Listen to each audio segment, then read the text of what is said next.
This concert is titled Songs of Heaven and Earth, and we get to experience three composers and three magnificent works that deal with the concept of heaven and the beyond. Bach's cantata Ich habe genug, I have enough, is a moving portrait of a man and his sublime resignation, at once life-affirming and ready to move on to the beyond. These themes were also on Messiaen's mind when he wrote one of his most well-loved and performed works, the Quartet for the End of Time. Quartet for the End of Time was written and premiered in a prisoner of war camp during the Second World War. Messiaen wrote 8 movements, 7 for the days of creation, and the 8th as an ascent to God. Praise to the immortality of Jesus, he called it. And it is one of the most moving pieces that he ever wrote.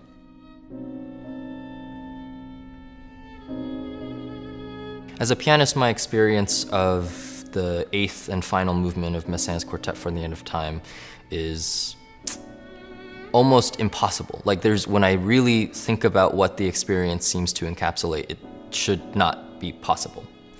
My material in the work is so minimal and so simple, a barely shifting chord, and just these single utterances, these single bell tolls. And somehow, in each of those utterances, a whole universe is implied.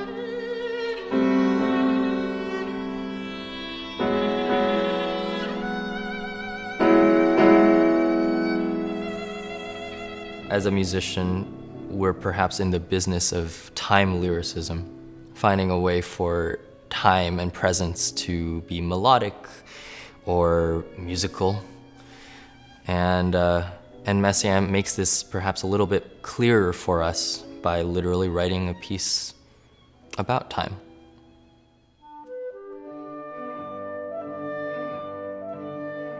In the second half of the concert, we turn to Mahler's Great Fourth Symphony, arranged for chamber ensemble.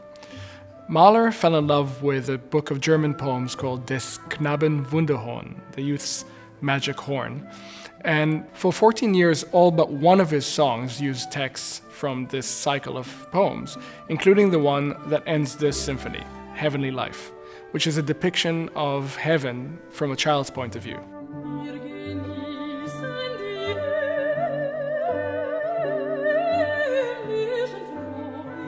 Since Mahler knew how the symphony is going to end before he wrote the first note, he had a chance of planning the symphony so that the entire piece is a journey towards innocence, the innocence of Heavenly Life, the song.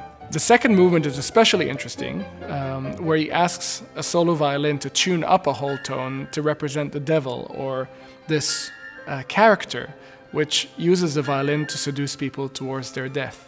And it's based, according to Alma Mahler, on a painting that Mahler saw.